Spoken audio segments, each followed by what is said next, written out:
Programme को पेश करने में ताउन किया है MSM master school of management.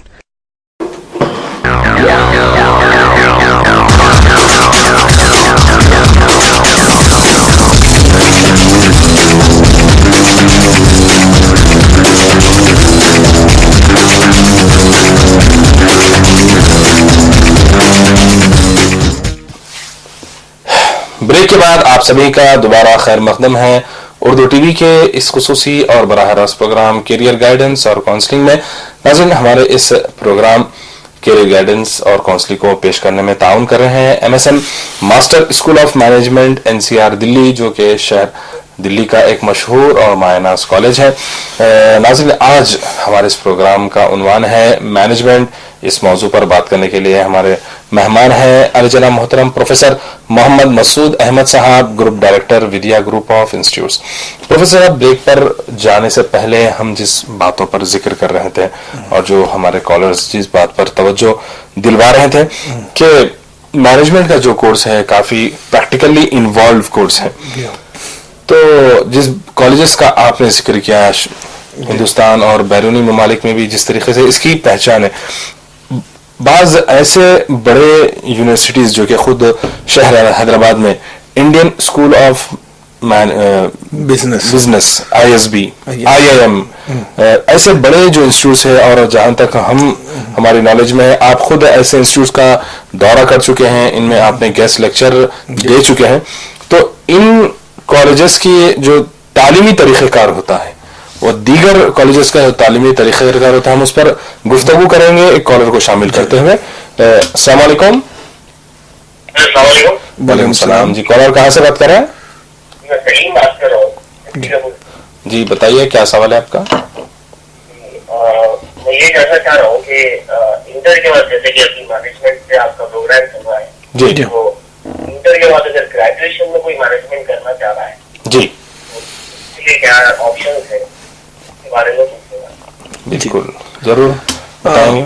मैंने ब्रेक से पहले जिक्र किया हूँ कि आमतौर पे इंटर के बाद स्टूडेंट्स कोई भी कन्वेंशनल ग्रेजुएशन करते थे, जैसे BA BCom BSc या इंजीनियरिंग वगैरह, उसके बाद वो MBA में एडमिशन लेते थे। और पिछले चंद साल से हिंदुस्तान में और आंध्र प्रदेश हैदराबाद में खासतौर से उस्मानिया यूनिवर्सिटी में भी बैचलर्स डिग्री स्टार्ट हुई मैनेजमेंट में, जिसको हम BBA कहते हैं, बैचलर्स इन बिजनेस एडमिनिस्ट्रेशन। तो जैसे इन्होंने पूछा है कि इंटरमीडिएट के बाद हम क्या कर सकते हैं, कि आप अगर BA BCom BSc कर आप MBA करना चाह रहे हैं तो ग्रेजुएशन में आपकी फैकल्टी दूसरी होती है। तो अब मौका है कि हम ग्रेजुएशन के अंदर भी हम मैनेजमेंट कर सकते हैं BBA। और यहाँ पर एक सहूलत ये है कि अगर आप BBA करे बाद से नौकरी भी कर सकते हैं। हिंदुस्तान और हिंदुस्तान के बाहर जो नामवर जो मैनेजमेंट कॉलेजेस हैं, तो वो कॉलेजेस प्रिफर ऐसे स्टूडेंट को देते हैं जो ग्रेजुएशन के बाद वर्क एक्सपीरियंस है। अभी आपने जिक्र किया कि Indian school of business, Indian school of business ये वर्ल्ड क्लास इंस्टीट्यूशन है। मैं ये नाजरीन के सामने कहना चाहता हूं कि तकरीबन एक पूरे दुनिया में 10,000 मैनेजमेंट कॉलेजेस हैं तकरीबन, जिसमें से 4,000 मैनेजमेंट कॉलेजेस हिंदुस्तान में है।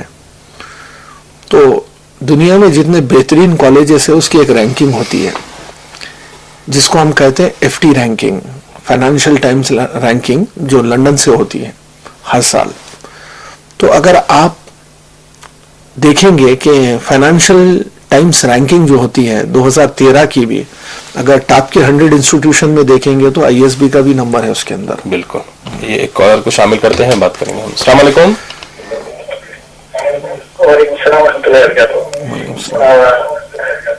जनाब मसूद अहमद साहब से मेरा क्वेश्चन ये, मेरा नाम फारूक है, मैं चादरगढ़ से बात कर रहा हूँ। पहले आपसे हम गुजारिश करते हैं कि अपनी टेलीविजन की आवाज को कम कर लीजिए आप, ताकि आपसे हम अच्छे से बात करें और दीगर जो नाजरीन हमारा प्रोग्राम देख रहे हैं वो आपकी हमारी बात को अच्छे से सुन सके।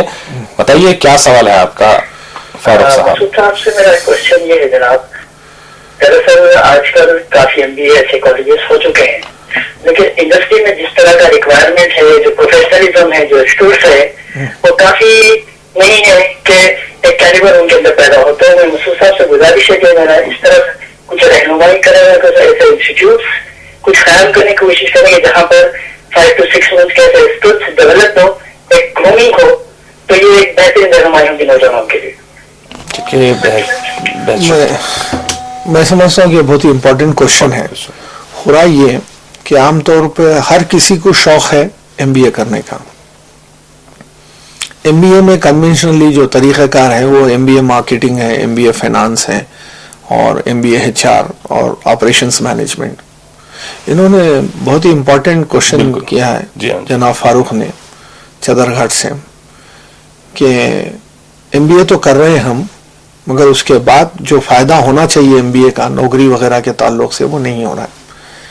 देखिए बात ये है कि आप जब MBA में एडमिशन लेते हैं तो पहले आपको डिसाइड करना पड़ेगा कि एडमिशन कहाँ लेंगे आप। कहाँ लेने का मतलब एक तो ये होता है कि कौन से इंस्टीट्यूशन में लेते हैं और कौन से रीजन में भी लेते हैं। तो आमतौर पे प्रोफेशनल कोर्सेज में ये भी देखा जाता है, जरूरी नहीं है आप हैदराबाद से तो हैदराबाद में पढ़ना चाहिए। तो हैदराबाद के स्टूडेंट जो मेरा खुद का ताल्लुक था, मैं आमतौर पे करियर गाइडेंस वगैरह में जब स्टूडेंट से बात करता हूँ तो मेरे खुद का भी जो टर्निंग पॉइंट था मैनेजमेंट एजुकेशन में, वो इसलिए था कि मेरा जो पैदाइशी मुकाम हैदराबाद था। 2 साल के लिए मुझे महाराष्ट्र जाना पड़ा और शिवाजी यूनिवर्सिटी से MBA किया।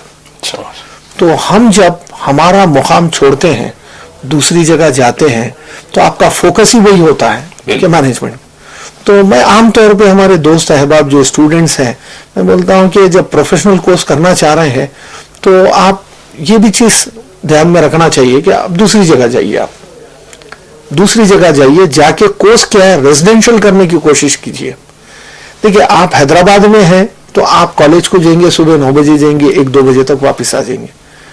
मैनेजमेंट कोर्स, आपने एक बहुत ही अच्छा सवाल किया था फोन कॉल से पहले जी कि हिंदुस्तान के जो बेहतरीन कॉलेजेस उसके बारे में बोलिए।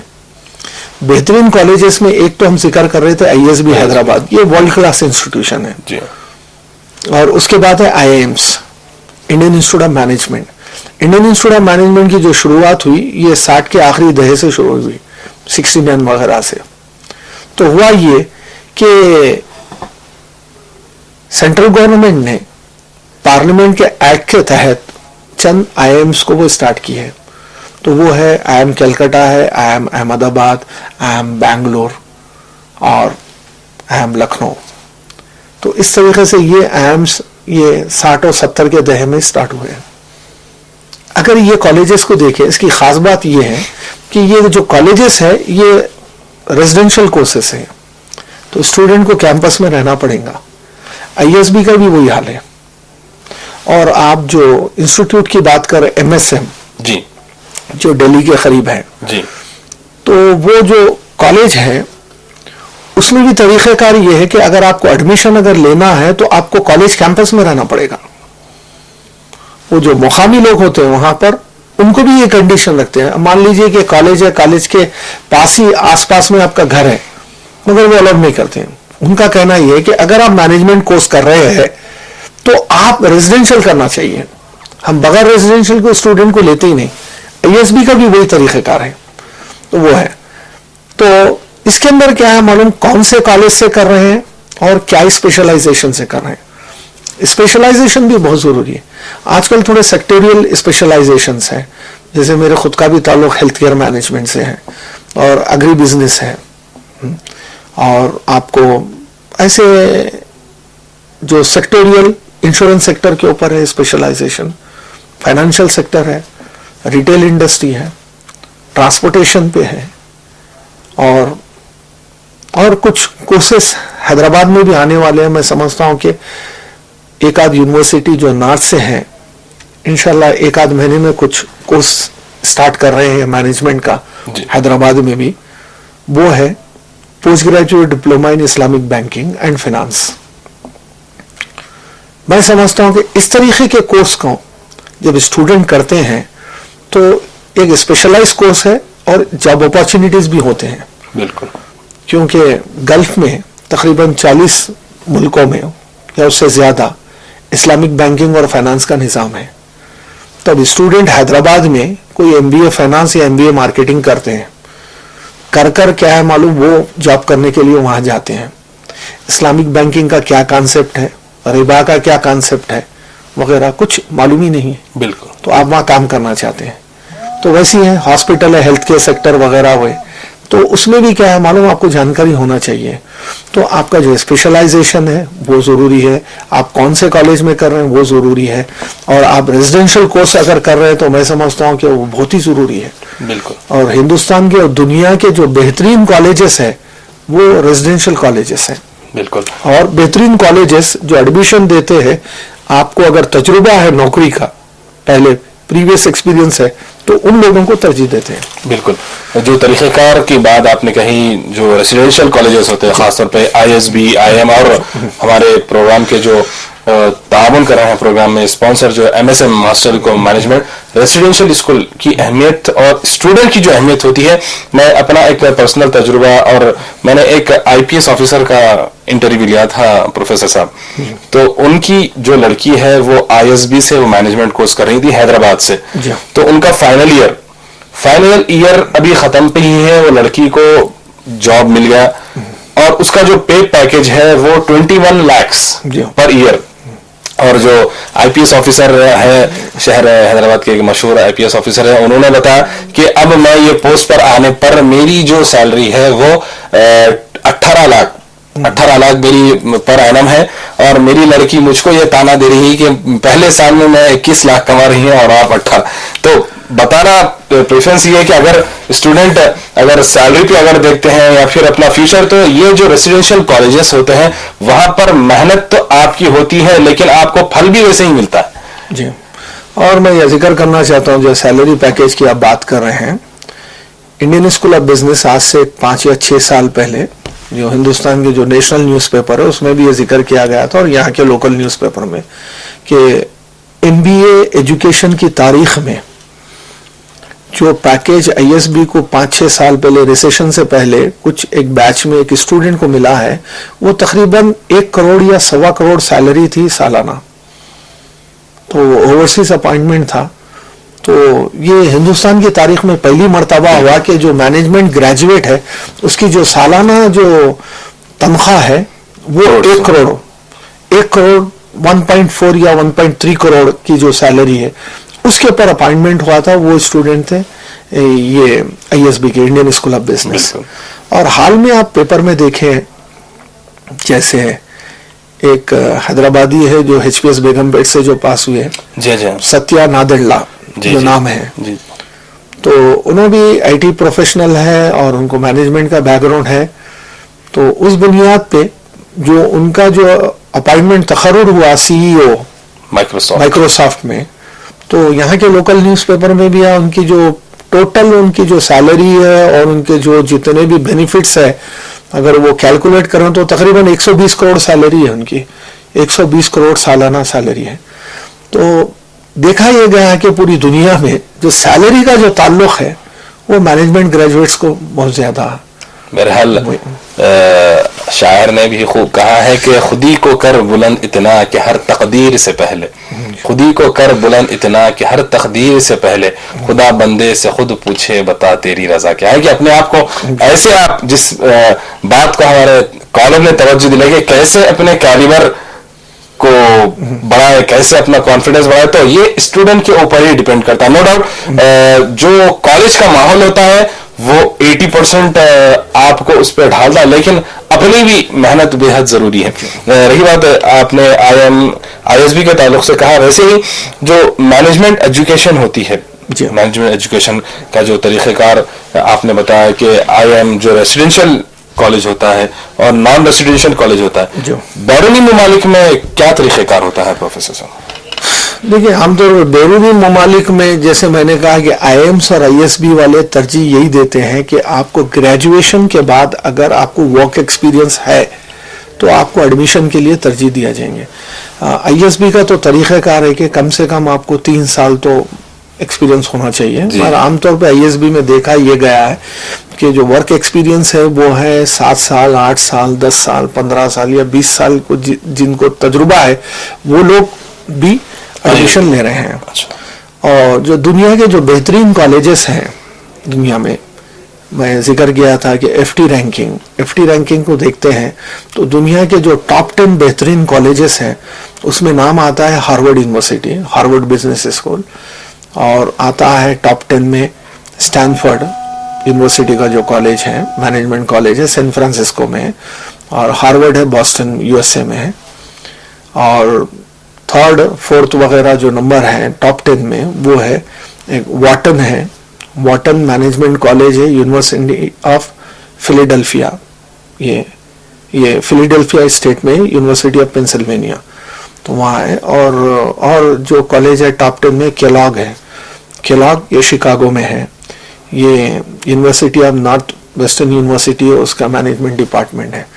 इस तरीके से लंदन बिजनेस स्कूल लंदन में है, इंसियाड एक पेरिस में है, ये टॉप 10 कॉलेजेस हैं। देखा यही गया है जितने भी लोग ये कॉलेजेस में एडमिशन ले रहे हैं वो अपनी बैचलर्स डिग्री कंप्लीट करे हैं, उसके बाद इनको 5 से 10 साल का एक्सपीरियंस है मिनिमम, उसके बाद वो एडमिशन ले रहे हैं। बिल्कुल। और जिस बात को आपने अपॉर्चुनिटीज के ताल्लुक से तो आपने रोशनी डाली, चंद मिसालें आपने पेश की कि आज जो माइक्रोसॉफ्ट जो कि एक हिंदुस्तान नहीं बल्कि सारी दुनिया की एक बहुत बड़ी कंपनी है, ये एक शर्फ की बात है, एक प्राउड की, फख्र की बात है कि शहर हैदराबाद, हिंदुस्तान और शहर हैदराबाद के तालिबे इल्म को एक टॉप मोस्ट पोस्ट पर जो है अपॉइंट किया जाता है, सीईओ पे। ऐसे ही उनको अपॉइंट नहीं किया गया, उनकी मेहनत, उनकी जुस्तजू, उनका काम, वहां पर उनका कैलिबर ने उनको उस जगह पर बिठाया। तो बहरहाल हमारे इस प्रोग्राम में जैसे कि आपने, और एक अहम चीज जो मैं समझता हूँ हमारे प्रोग्राम के दौरान छूट रही है, इसमें जो दाखिले का तरीक़ेकार होता है प्रोफेसर साहब, चाहे वो डिग्री के ताल्लुक से तो आपने कहा कि भाई इंटरमीडिएट के बाद लड़कों को बीकॉम वगैरह में बगैर एंट्रेंस में होता है, तो एमबीए के ताल्लुक से एडमिशन का तरीक़ेकार क्या होता है, मैं चाहता हूं कि आप। मैनेजमेंट कोर्स में जो पोस्ट ग्रेजुएशन होता है एक्चुअली वो 2 हिस्सों में डिवाइड है। एक जो पोस्ट ग्रेजुएशन है जिसको हम एमबीए कहते हैं, मास्टर ऑफ बिजनेस एडमिनिस्ट्रेशन, उसी तरीके का और एक मास्टर्स डिग्री है जो एमबीए के बराबर होता है, तो वो है पीजीडीबीएम। जो पीजीडीबीएम है हम उसको ऑटोनोमस कोर्स कहते हैं। एमबीए जो है ये एमबीए कोर्स या तो यूनिवर्सिटी ऑफर करती है या तो यूनिवर्सिटी का जो अफिलिएटेड कॉलेज होता है वहां पर ऑफर किया जाता है। ये जो एमबीए के एडमिशन का जो ताल्लुक है, वो जो एडमिशन है हर एक स्टेट में अपना एक टेस्ट होता है। जैसे आंध्र प्रदेश में आईसेट है, आईसेट का एंट्रेंस आप लिखना चाहिए और आईसेट के एंट्रेंस के बुनियाद पर आपका एडमिशन होगा। अब जहां तक पीजीडीबीएम वगैरह का ताल्लुक है, जो ऑटोनोमस कोर्स है, हिंदुस्तान ने और सेंट्रल गवर्नमेंट ने कुछ एंट्रेंस प्रिस्क्राइब किए हैं जिसको हम कहते हैं कैट, कॉमन एडमिशन टेस्ट, और एक एग्जैक्ट जेवियर एडमिशन टेस्ट, और एक मैट बोलकर है, ये मैनेजमेंट एडमिशन टेस्ट। ये कुछ इदारे हैं, इदारों की जानिब से होता है, और एक है आत्मा। तो इस तरीके के ये जो है 4, और एक सेंट्रल गवर्नमेंट का एक सीमैट बोलकर होता है एआईसीटी की जानिब से। ये जो 5 एंट्रेंसेस हैं, स्टूडेंट ये एंट्रेंस लिखकर जो रैंक आता है, रैंक की बुनियाद पे एडमिशन हो सकता है। जहां तक आईएम्स का ताल्लुक है तो उनका जो ताल्लुक है वो तो सिर्फ कैट से लेते हैं। अच्छा, कैसे स्टूडेंट, अगर आपने जैसे बताया कि जिन एडमिशन टेस्ट के ताल्लुक से आपने बताया, चाहे वो कैट हो, चाहे आत्मा हो, चाहे जैट हो, तो मुख्तलिफ हमारे पास जो लिखा जाता है आईसेट, जो आंध्र प्रदेश में लिखा जाता है, तो हर स्टेट में क्या अलग से एंट्रेंस होता है? जाओ। अब आईसेट जो है वो जो एंट्रेंस है वो कॉमन एंट्रेंस टेस्ट है, वो एमबीए और एमसीए के लिए है। एमबीए एमसीए के लिए। और पिछले चंद साल से एमसीए का जो डिमांड है बिल्कुल कम है और तकरीबन कॉलेजेस बंद हो चुके हैं। तो अब जो आईसेट का जो ताल्लुक रहा वो डायरेक्ट एमबीए से रहा। इस तरीके से महाराष्ट्र में भी एक सेट होता है। हम कॉमन एग्जामिनेशन और एंट्रेंस टेस्ट कहते हैं, कॉमन एंट्रेंस टेस्ट जैसा एमसेट होता है। तो उस तरीके से हर एक स्टेट में अपना एक कॉमन एंट्रेंस टेस्ट होता है, उसकी बुनियाद पे एमबीए में एडमिशन होता है। अगर पीजीडीबीएम में अगर लेना है तो फिर मैंने जिक्र किया कि कैट, मैट, जैट और आत्मा, इसमें से किसी एक से आपको एंट्रेंस लिखना पड़ेगा। रैंक की बुनियाद पे आपको आईआईएम और आईएसबी में अगर एडमिशन होना हो तो कैसे उसका एंट्रेंस टेस्ट कैसे होता है?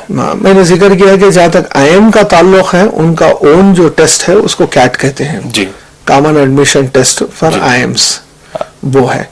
जहां तक आईएसबी का ताल्लुक है, आईएसबी एक इंटरनेशनल इंस्टीट्यूशन है जी, वो वर्ल्ड क्लास लेवल में है। तो आम तौर पे जो दुनिया में बेहतरीन मैनेजमेंट कॉलेजेस हैं दुनिया के, जो वर्ल्ड क्लास इंस्टीट्यूशन है, उनका तरीक़ेकार होता है कि वो जीमैट बोलकर एक एंट्रेंस होता है जो इंटरनेशनल लेवल पे होता है। तो ग्रेजुएट मैनेजमेंट एडमिशन टेस्ट, तो जीमैट की बुनियाद पे एडमिशन होता है। और जो मुल्कों में जो मादरी जबान अंग्रेजी नहीं होती है तो वहां पर एक इंग्लिश का भी टेस्ट वो स्टूडेंट लिखना चाहिए जिसको हम टोफल कहते हैं। तो टोफल और जीमैट ये दोनों की बुनियाद पे होता है। तो यहाँ का जो मामला है आईएसबी का वो जीमैट की बुनियाद पे होता है। जीमैट की बुनियाद पे। और दूसरी चीज जो हम आज देख रहे हैं कि कई ऐसे स्टूडेंट हैं जो अपनी तालीम इंजीनियरिंग में करने के बाद वो मैनेजमेंट कोर्सेज को अपना रहे हैं। कई मेडिसिन के तलबा एमबीए को अपना रहे हैं। तो अपना वो जो कीमती अपनी जिंदगी का साल है, मैं समझता हूँ वो उसको वहां छोड़कर ये अपना रहे। तो मैं आपसे गुजारिश करता हूँ काउंसलिंग के जरिए उन तलबा, उन वालिदैन के लिए कि कोर्स को अगर चूज करना हो, खासतौर पर प्रोफेशनल और पीजी कोर्स को, तो कैसे अपना माइंड सेटअप करें? तलबा और पेरेंट्स में तालमेल होना किस हद तक जरूरी है? देखिए, जो पोस्ट ग्रेजुएशन का जो ताल्लुक होता है, आमतौर पर पोस्ट ग्रेजुएशन के बाद हर आदमी या तो नौकरी करना चाहता है या तो एज ए प्रोफेशनल काम करना चाहता है इंडिपेंडेंटली, या वो एंटरप्रेन्योरशिप यानी बिजनेस करना चाहते हैं। आप जैसे आपने कहा है कि जो इंजीनियरिंग कर जो स्टूडेंट मैनेजमेंट कोर्स कर रहे हैं, हकीकत है वो। जैसे जहाँ तक इंजीनियरिंग कोर्सेज का ताल्लुक है, जो नामवर इदारे हैं आईआईटीज, वहाँ से स्टूडेंट बीटेक करते हैं। आईआईटी से बीटेक करने के बाद वो एमटेक कर सकते हैं, मगर वो मैनेजमेंट कोर्स आईएम से करते हैं। आइए एक कॉलर है, उनको शामिल करते हैं, बात करेंगे। अस्सलाम वालेकुम। वालेकुम सलाम। कॉलर कहाँ से बात कर रहे हैं? जी, ये क्या सवाल है? पहले आप अपनी टेलीविजन की आवाज को कम कर लीजिए जुल्फिकार, ताकि हम अच्छे से बात करें। आपकी टेलीविजन की आवाज डिस्टर्ब कर रही है हमारे प्रोग्राम में। बताइए क्या सवाल है आपका? मैं ये पूछना चाह रहा था कि भाई बच्चे जो है ना, हमारा बच्चा इंटर कर चुका है जी, लेकिन इतनी इस्तेदाद नहीं है कि उसको इंजीनियरिंग कराने के इंजीनियर बनना चाह रहा हूँ, तो क्या करना पूछना चाह रहा हूँ। क्या इंटरमीडिएट कौन से कोर्स से किया है वो? कौन से ग्रुप से? एमपीसी। तो फाइनेंशियल हालात की वजह से वो अपना तालीम को बढ़ा नहीं सकते, ये पूछना चाह रहे हैं आप? हाँ, तो क्या करना और आगे उनको क्या चीज करवाना बेहतर? जी हाँ, मैं जिक्र करूंगा। देखिए, जहां तक आंध्र प्रदेश का ताल्लुक है, माइनॉरिटीज, मुस्लिम्स और एससी, एसटी, बीसी, जहां तक फीस का ताल्लुक है वो गवर्नमेंट पे कर रही है। अगर आप इनकम सर्टिफिकेट अगर आप हासिल कर सकते हैं, आप एलिजिबल अगर हैं, तो ज्यादातर मुस्लिम्स और दूसरे जो माइनॉरिटीज हैं और एससी, एसटी वगैरह जो एलिजिबिलिटी होती है वो फुलफिल करने के बाद वो क्लेम करते हैं, वो फीस रिएम्बर्समेंट स्कीम है। फीस रिएम्बर्समेंट स्कीम में यहाँ वालिदैन को पैसे देने की जरूरत नहीं है, गवर्नमेंट डायरेक्ट फीस ट्रांसफर कर रही है कॉलेज को। आपका सवाल ये था कि इंटरमीडिएट के बाद क्या करना चाहिए। आपका जो फर्जंद है वो एमपीसी कर चुके हैं जी। हाल तक देखा यह गया है कि एमपीसी करने के बाद आमतौर पे 10 में से 8 जो स्टूडेंट होते हैं, 8 या 9 भी ले सकते हैं आप, वो इंजीनियरिंग कोर्स के लिए जा रहे हैं। बिल्कुल। B mechanical, B civil, B production वगैरह जो भी है। मगर अब तरीक़ेकार कुछ चेंज हो रहा है जी, क्योंकि पिछले 8-10 साल से जो इंजीनियरिंग कॉलेजेस की तादाद है पूरे हिंदुस्तान में और आंध्र प्रदेश में, और जिस तरीके से लाखों स्टूडेंट वो एडमिशन ले रहे हैं इंजीनियरिंग में जी, तो मसला पैदा हो रहा है नौकरियों का, प्लेसमेंट का। तो उसके लिए अब जो स्टूडेंट्स हैं अदर देन इंजीनियरिंग जो कोर्सेस है उसके ऊपर भी ध्यान दे रहे हैं। बिल्कुल। तो अदर देन इंजीनियरिंग जो कोर्सेस है वो है बी फार्मेसी है, और आपको बीएससी है, बीकॉम है, और अब तो बीबीए भी आ चुका है। बिल्कुल। तो इस तरीके से तो अगर स्टूडेंट को अगर वो शौक है, वो इंजीनियरिंग में जाना चाह रहा है तो ठीक है, इंजीनियरिंग में डाल सकते हैं, पर स्टूडेंट का 100% कंसंट्रेशन और फोकस होना चाहिए उसके ऊपर। बिल्कुल। अगर वो इंटरेस्टेड नहीं है तो आप बीकॉम कोर्स है, बीबीए है, बीएससी है, बी फार्मेसी है, ये कोर्सेस में आप एडमिशन ले सकते हैं। आप फीस के जो अखराजात है, और इसमें भी फीस का रिएम्बर्समेंट का निजाम है, उसकी आप परवाह ना करें। आंध्र प्रदेश में अल्हम्दुलिल्लाह गवर्नमेंट ऑफ आंध्र प्रदेश की जानिब से हमारी जो क़ियादत है, जो मुस्लिम क़ियादत है, उनकी जानिब से 12 नुमाइंदगी पर हम देखते हैं कि 4% रिजर्वेशन मौजूद है।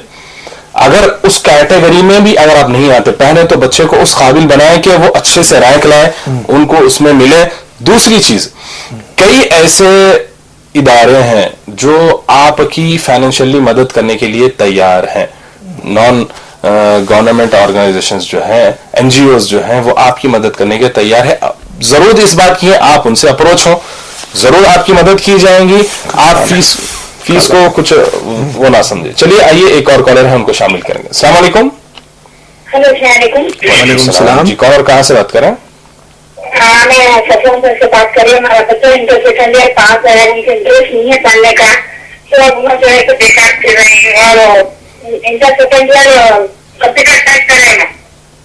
इसके बाद क्या करना चाहिए, तो कोई भी मशवरा देने वाले नहीं है, वो खाली 2 साल से बेकार कर रहे हैं। इंटरमीडिएट उन्होंने कौन से ग्रुप से किया? इंटरमीडिएट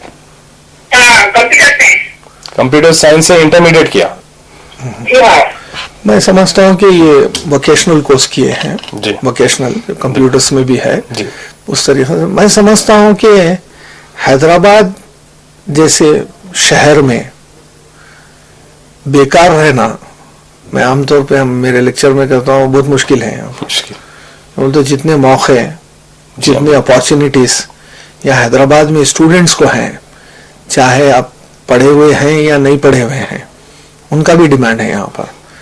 तो जब ये इंटरमीडिएट करे हैं, कंप्यूटर्स का कुछ बैकग्राउंड है, मैं समझता हूँ कि जॉब मिलना कुछ मुश्किल बात है। तो कर सकते हैं, और खासतौर से क्या है, कॉल सेंटर्स है, डेटा एंट्री है, कंप्यूटर ऑपरेटर्स है, बहुत से लोगों की जरूरत है हैदराबाद में। मैं समझता हूँ कि बस कुछ कोशिश करनी चाहिए की वजह से क्या है मालूम, ये वो सीरियस नहीं है, वरना तो नौकरी मिल सकती। आइए, एक और कॉलर है, शामिल करेंगे उनको। अस्सलाम वालेकुम। जी, कौन और कहाँ से?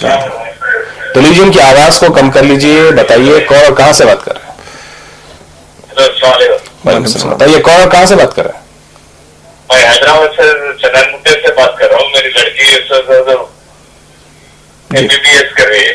जी, अच्छा जी। कौन से ईयर में है? जी, सेकेंड ईयर में है। जी जी, सेकेंड ईयर में एमबीबीएस सब्जेक्ट की है सर। जी। तो एमबीबीएस खुदा ना खास्ता अगर रैंक नहीं आया तो क्या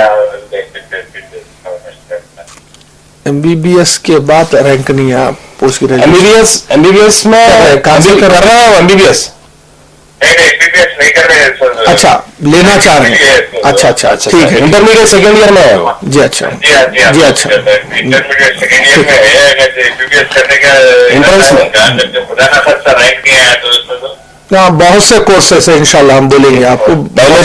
पहले तो हम आपसे ये गुजारिश करेंगे कि आप अपनी उम्मीद कायम रखें, अपनी बच्ची की जो तालीमी जो काबिलियत है उस पर उम्मीद रखें कि इंशाल्लाह उनको बहुत अच्छा राय गाएंगे, हम दुआ भी करेंगे।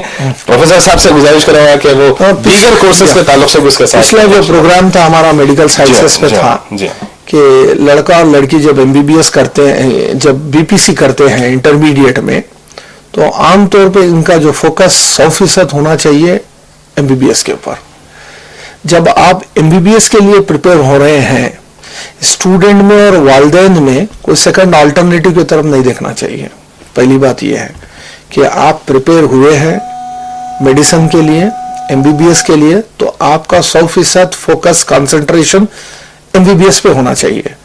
तो इस तरीके के अल्टरनेटिव्स अपने रखना चाहिए आप। बिल्कुल। मगर नाजरीन के लिए अगर जानना चाह रहे हैं, अगर MBBS नहीं मिलने की सूरत में वो क्या लेना चाह रहे हैं, मेडिकल साइंसेस में ही कई अलाइड कोर्सेस हैं, सिमिलर कोर्सेस हैं। आपको MBBS में एडमिशन नहीं मिल रहा रैंक की वजह से, तो सेकंड अल्टरनेटिव है BDS। तो BDS में आप एडमिशन ले सकते हैं। BDS में नहीं मिल रहा है तो आपको ऑप्शन है B फार्मेसी, और एक कोर्स है B फार्मेसी में, वो है D फार्मेसी, फार्मा डी बोलकर है, वो भी 5.5 साल कोर्स है इक्वल टू MBBS। तो फार्मा डी एक है और B फार्मेसी एक कोर्स है। और इसके अलावा भी अगर आप रिलेटेड कोर्स में देखना चाह रहे हैं तो BHMS भी है होम्योपैथी के अंदर, और कोर्स है BUMS है। लड़की को उर्दू का कुछ बैकग्राउंड है, उर्दू लैंग्वेज एक सब्जेक्ट कंपलसरी है तो BUMS, बैचलर ऑफ यूनानी मेडिसिन।